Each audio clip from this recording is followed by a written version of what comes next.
you have seen the terror of a roaming Talon jumping over walls and one-shotting your bot lane over and over until he wins the game. Now in Season 11, we have an even bigger terror. This Korean Master player is a roaming Kled Mid main. His wave-pushing playstyle gets full effectiveness out of Kled ult to roam and dominate the map. Our player today actually has the name Skarl, which of course is the Korean name for Skarl, Kled's lovable mount. He started playing the game way back in Season 3, playing ranked on his favourite new hero, Teemo. At the time, he was very young, only 9 years old. He was no prodigy on Teemo, and stuck around silver for the next few seasons. In Season 6, he started playing Yasuo, and that only went worse, taking him down to bronze. But in Season 7, he was getting bored of his current champions, and he was looking for a new Yordle to play. None of the normal Yordles appealed to him, but he loved Kled's character, so he gave him a try. Immediately, he began carrying his games on the champion, so he decided to put some more work into learning him properly. That season, he rode Skarl all the way from bronze to platinum. In Season 8, he continued learning, studying items and matchups, making his way to diamond for the first time. Season 9, he climbed another division, slightly higher, but still no master tier. In Season 10, at 16 years old, just about to finish Korean middle school, he was finally able to break into master. In Season 11, once again, he is back on Kled Mid, and already climbing higher than he ever has before, reaching 135 LP master on the Korean server, and having success against Korean pros and Chinese pros. But why does he play Kled Mid instead of top? This player believes that top Kled has many counters, including Fiora, Aatrox, Garen, and many more top lane champions. However, mid lane, Kled has very few counters. Only Set and Kiana, he believes, can match your strength. So thus, mid Kled already has a very strong laning phase compared to top lane. And also, our player believes that as with any meta pick, the higher rank you get to, the more knowledge enemies have about how to play against your champion. To reach the peak on a meta champion in a meta role, you need to play every situation perfectly, otherwise enemies will punish your mistakes. Playing Kled Mid instead gives him some leeway, and he believes this has allowed him to climb to a rank that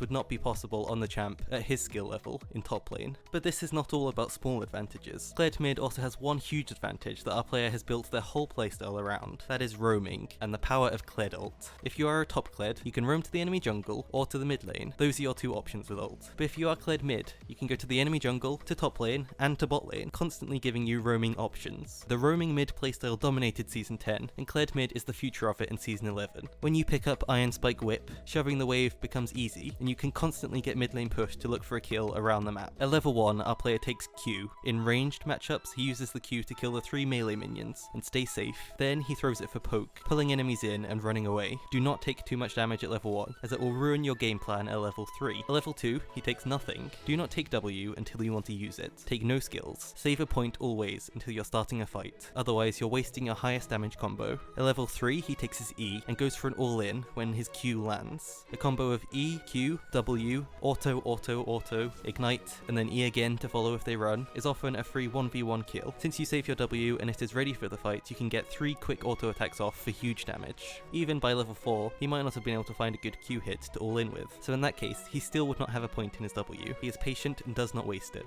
If you are caught in a fight without your W bonus attack speed ready, your damage goes way down. A bad Kled player hopes for damage. A good Kled player plays specifically around this cooldown. If he is against a passive laner, he tries to push and dive them at level 3. If he's against a pushing laner, he tries to freeze in front of his tower and look for kills there. You can also push and collapse on the crab at level 3 to help your jungler or kill the enemy jungler. He always goes for a kill when enemies are looking for CS. This is your window, as they are most pushed up and they are distracted by the minions. If the all-in goes badly, maybe he gets dismounted. He then plays safe, using Kled's surprisingly long auto attack range, killing CS, trying to also hit the enemy mid with Q to get some extra charge during it. If the enemy walks up, use Q to move away. Once you're 80 to 90% of the way there, you're basically on full HP even though it doesn't look like it. If you get into a fight here, you'll auto 2 or 3 times with W, get Skull back, and then be high HP again, so you can use this to bait enemies in. Here, he messes up early and loses Skull, farms up to get him back, then engages with Flash, since he knows Quinn used hers earlier. This lets him stay on top and auto to one-shot her. Another key thing about his kit,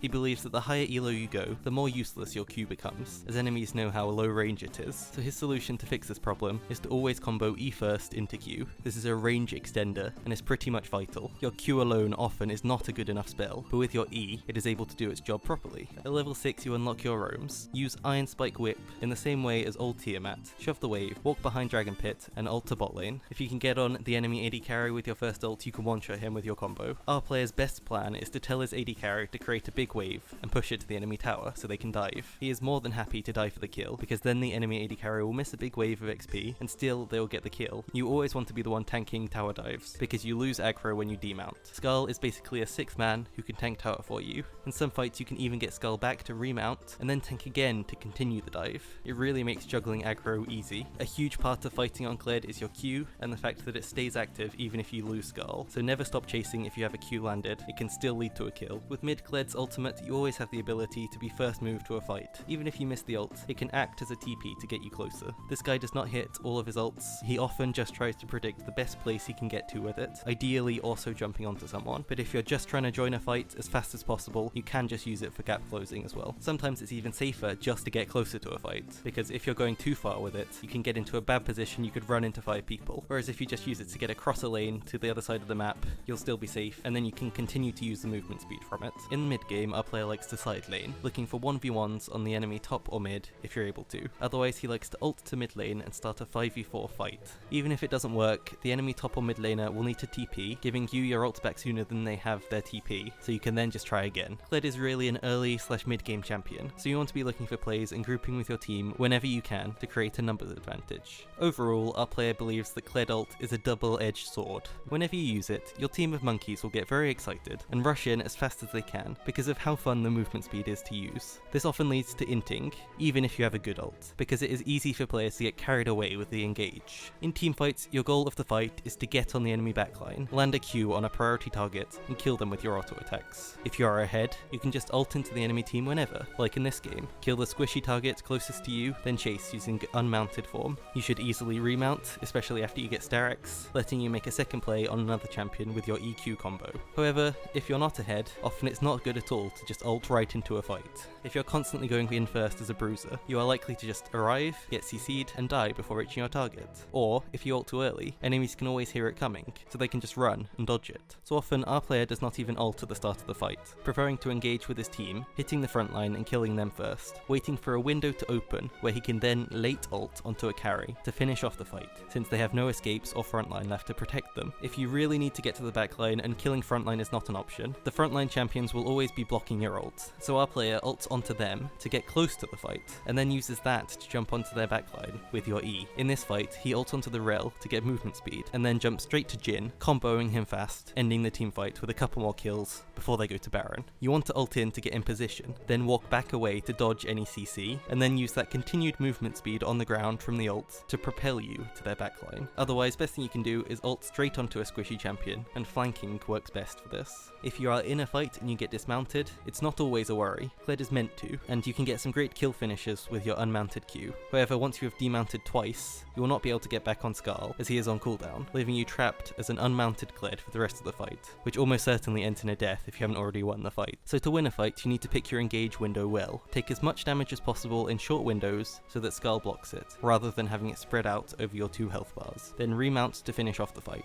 Ideally, of course, you don't ever want to get demounted if possible. Your multi-health bars and CC dodges from demounts are often enough to distract multiple enemies in a fight, so if you can grab a kill first, it is likely you will end the fight right there. For late game, in fact, you never really want to get to late game. In fact, if you can win a game without even team fighting 5v5, that would be an ideal game for Kled. Yes, Kled does have ways to team fight, and hopefully this advice from our player can help you win them, but overall, his game plan is to get a kill 1v1 early in lane, get level 6 and roam to get a kill bot lane, making the enemy AD carry miss lots of CS, and then continuously push mid, once again roaming to a lane or to your jungler. You should be getting kills and taking towers as soon as possible, very similar to the playstyle of a Talon or a Fizz. You can still take 1v1s or 1v2s at any point of the game if you use skills correctly and play it right, but making the enemy surrender at 15 or 20 minutes should be your main goal. Kled is stupidly strong at doing all these things, just like a Fizz would be, but Kled has no AoE teamfight abilities to win a fight alone. He can only kill one person at a time, and he also needs to start itemizing into tank to remain relevant, which lowers your damage overall. As Kled, you'll be power spiking at level 3, then at level 6, and then all the way through to level 13 and 14, where ideally you can stay ahead of enemies and stay strong, but if you are even, you can start to get outscaled at this point. Kled Mid is definitely worth trying, and it is an amazing counter to many mid lane melee assassins,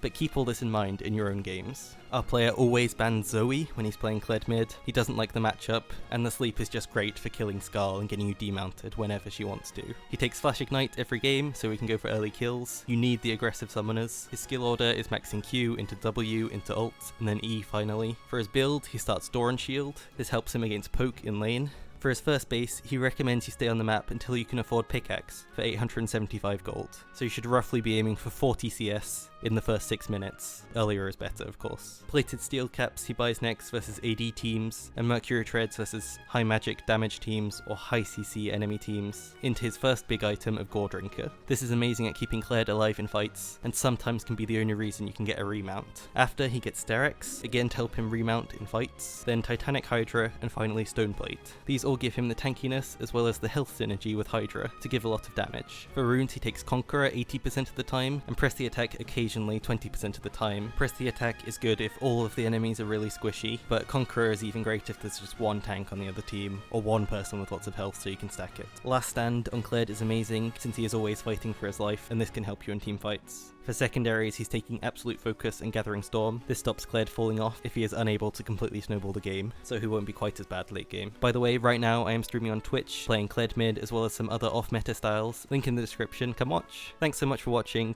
like and subscribe if you enjoyed. Check out my other videos here.